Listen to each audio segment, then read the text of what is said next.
everybody, Elizabeth here. I am back with another recipe for you guys that is perfect if you are doing a Whole30, 21-day sugar detox, elimination diet, autoimmune paleo, just trying to limit your sugar. These are going to be, my dad would call them fried apples.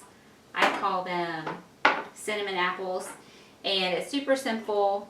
This is ghee, and it's my homemade ghee, and it's a little hard to get out because I keep it in the refrigerator. So that's why I was very carefully sticking my knife down in there. So that's about, gosh, not even quite a tablespoon. Let me get a tablespoon in there. That's probably a tablespoon and a half now of ghee. Doesn't really matter. I would say the more the better. You don't really have to measure. You can just make as much as you need. I would say general rule of thumb, 1 apple per person. These are fairly small. These are organic Pink Lady apples. I've had them at Aldi lately, and they're a nice firm. You don't want to use Golden Delicious or Red Delicious. Sometimes Fuji's are firm, and sometimes Fuji's are kind of not firm. So just kind of give them a squeeze, you know, when you're buying your apples, wherever you buy them, give them a gentle little squeeze, and you can tell if they're firm or if they feel mushy. So for me, I think, you know, you've probably heard me say this before, I don't really love fruit. I don't know why. I guess I'm just more of a salty person, which isn't to say I don't like desserts. I love a good paleo baked good. However, if you do bake paleo stuff, then you probably know that in general they're not as sweet as their traditional counterparts, and certainly not as sweet as gluten-free stuff. Gluten-free baked goods are generally pretty off the charts sweet.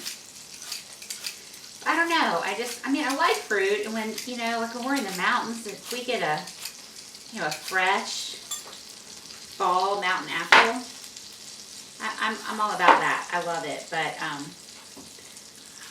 I just don't reach for, you know, an apple or a banana, something like that, when I want a snack. So you do not have to peel these. However, I think when you're cooking your apples or a pear, I like the texture better without the skins on. And if you have any sort of digestive issue, IBS, just, you know, a sensitive stomach, you do not want to eat the apple peels. They're real hard on your digestion. If you are going to eat your apple peels, just make sure you are chewing well. I know that sounds like a silly thing to say, but I think we are in such a hurry as a culture that we just inhale our food. So take your time and really chew thoroughly. Chew thoroughly anyway, but especially if you're eating the, you know, the skins. So why was I telling you I don't like fruit? I don't know. But I love this kind of treat if I'm doing something like a Whole30, because it just feels really indulgent.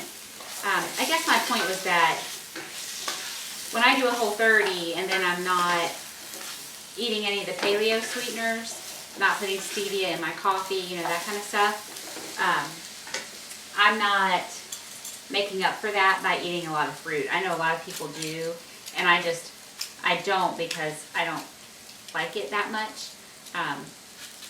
But when I'm really craving something sweet, this is a really great treat. So I'm just gonna peel these apples, as you're seeing, and slice them, and get them in there with my butter.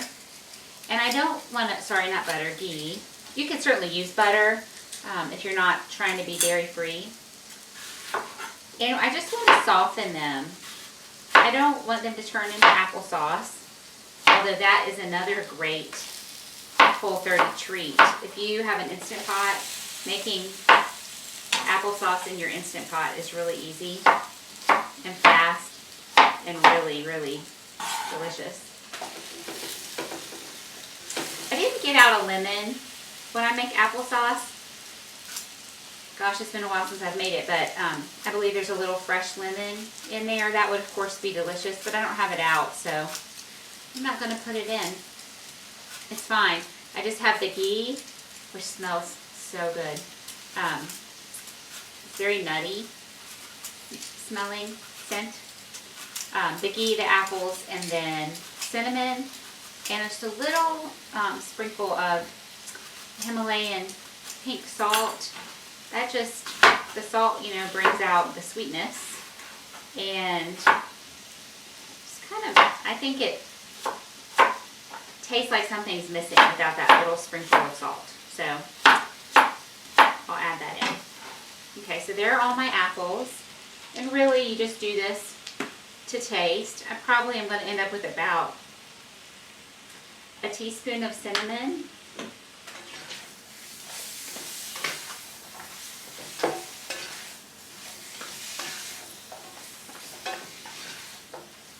So also when you sprinkle in your salt, it will help to draw the moisture out of the food. So here, you know, we have apples, our fruit, there's a lot of water in them. So that salt will start to draw out the moisture. If you wanted to speed this process up, you could just add a little bit of water and put a lid on it, and that would steam them pretty quickly. But I'm just going to let it go like that. I've got lots of other things going on in the kitchen right now, so I'm just going to let those go. It'll probably be a total of 15 minutes, but I will let you know the total cook time. Okay, I'm going to put the lid on for a minute and let them steam. Okay, so it has been 13 minutes since I started these, and about halfway in I put that lid on. I did not add any water. I simply put the lid on and left them alone. And they have their own water, the steam. They smell so good. I'm going to just give one a taste and see if it's cooked enough, it has enough cinnamon.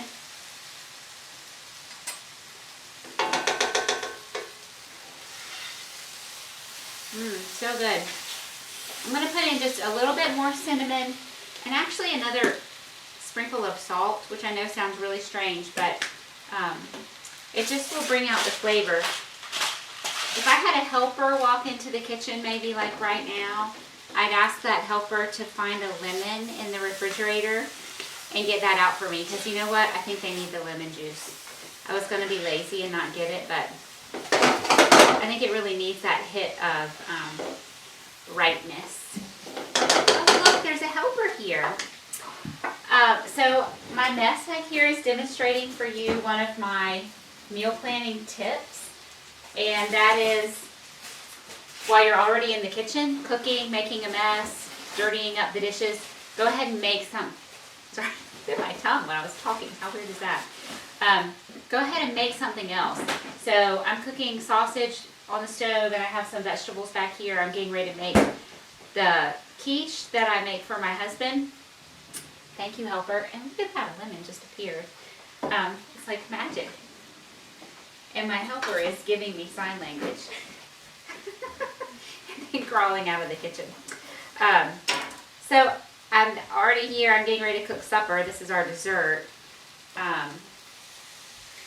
Oh, I lost a seed in there. I was trying to be so careful. But I actually love to do this. When I'm not filming, I will watch YouTube videos or listen to podcasts, or, you know, there are those online summits online all the time. There was just a parenting one. There's always something to listen to, something that will make the time pass by in a fun and entertaining and educational way. So I just dig in and make a whole bunch of stuff. So I'm sure these are delicious now. They're definitely cooked as much as I want them cooked. So I'm going to turn that off. I'm just going to give another one a quick taste.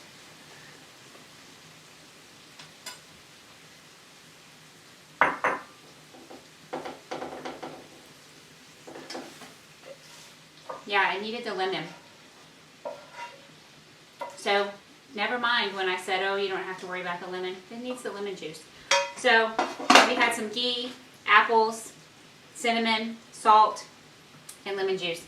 And we have a delicious dessert with no added sugar. You know, if you get like these cinnamon cooked apples in a restaurant, they have, I'm sure they have high fructose corn syrup on them, but they have a lot of added sugar. You don't really need any added sugar.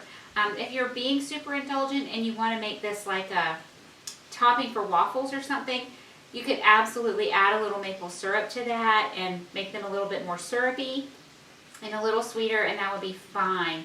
But for just like an everyday treat or dessert, you don't need to add anything. So I hope you enjoy this, and I will look forward to seeing you next time.